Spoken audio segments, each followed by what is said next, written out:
Chapter 27. Early in the morning, all the chief priests and the elders of the people made their plans how to have Jesus executed. So they bound him, led him away, and handed him over to Pilate the governor. When Judas, who had betrayed him, saw that Jesus was condemned, he was seized with remorse and returned the 30 pieces of silver to the chief priests and the elders. "I've sinned," he said, "for I've betrayed innocent blood." "What's that to us?" they replied. "That's your responsibility." So Judas threw the money into the temple and left. Then he went away and hanged himself. The chief priests picked up the coins and said, "It's against the law to put this into the treasury, since it's blood money." So they decided to use the money to buy the potter's field as a burial place for foreigners. That is why it has been called the Field of Blood to this day. Then what was spoken by Jeremiah the prophet was fulfilled. They took the 30 pieces of silver, the price set on him by the people of Israel, and they used them to buy the potter's field, as the Lord commanded me. Meanwhile, Jesus stood before the governor, and the governor asked him, "Are you the king of the Jews?" "You have said so," Jesus replied. When he was accused by the chief priests and the elders, he gave no answer. Then Pilate asked him, "Don't you hear the testimony they are bringing against you?" But Jesus made no reply, not even to a single charge, to the great amazement of the governor. Now it was the governor's custom at the festival to release a prisoner chosen by the crowd. At that time they had a well-known prisoner whose name was Jesus Barabbas. So when the crowd had gathered, Pilate asked them, "Which one do you want me to release to you, Jesus Barabbas or Jesus who is called the Messiah?" For he knew it was out of self-interest that they had handed Jesus over to him. While Pilate was sitting on the judge's seat, his wife sent him this message: "Don't have anything to do with that innocent man, for I have suffered a great deal today in a dream because of him." But the chief priests and the elders persuaded the crowd to ask for Barabbas and to have Jesus executed. "Which of the two do you want me to release to you?" asked the governor. "Barabbas," they answered. "What shall I do then with Jesus who is called the Messiah?" Pilate asked. They all answered, "Crucify him." "Why? What crime has he committed?" asked Pilate. But they shouted all the louder, "Crucify him." When Pilate saw that he was getting nowhere, but that instead an uproar was starting, he took water and washed his hands in front of the crowd. "I'm innocent of this man's blood," he said. "It's your responsibility." All the people answered, "His blood is on us and on our children."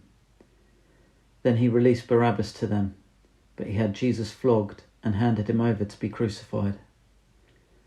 Then the governor's soldiers took Jesus to the praetorium and gathered the whole company of soldiers round him.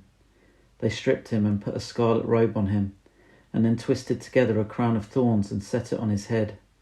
They put a staff in his right hand. Then they knelt in front of him and mocked him. "Hail, King of the Jews," they said. They spat on him and took the staff and struck him on the head again and again. After they had mocked him, they took off the robe and put his own clothes on him. Then they led him away to crucify him. As they were going out, they met a man from Cyrene named Simon, and they forced him to carry the cross. They came to a place called Golgotha, which means the place of the skull. There they offered Jesus wine to drink, mixed with gall, but after tasting it, he refused to drink it. When they had crucified him, they divided up his clothes by casting lots, and sitting down they kept watch over him there. Above his head they placed a written charge against him: "This is Jesus, the King of the Jews." 2 rebels were crucified with him, one on his right and one on his left. Those who passed by hurled insults at him, shaking their heads and saying, "You who are going to destroy the temple and build it in 3 days, save yourself. Come down from the cross if you're the Son of God." In the same way, the chief priests, the teachers of the law, and the elders mocked him. "He saved others," they said, "but he can't save himself. He's the King of Israel. Let him come down now from the cross, and we'll believe in him. He trusts in God. Let God rescue him now if he wants him, for he said, 'I'm the Son of God.'" In the same way, the rebels who were crucified with him also heaped insults on him. From noon until 3 in the afternoon, darkness came over all the land. About 3 in the afternoon, Jesus cried out in a loud voice, Eli, Eli, lema sabachthani, which means, my God, why have you forsaken me? When some of those standing there heard this, they said, He's calling Elijah. Immediately one of them ran and got a sponge. He filled it with wine vinegar, put it on a staff, and offered it to Jesus to drink. The rest said, Now leave him alone. Let's see if Elijah comes to save him. And when Jesus had cried out again in a loud voice, he gave up his spirit. At that moment, the curtain of the temple was torn in two from top to bottom.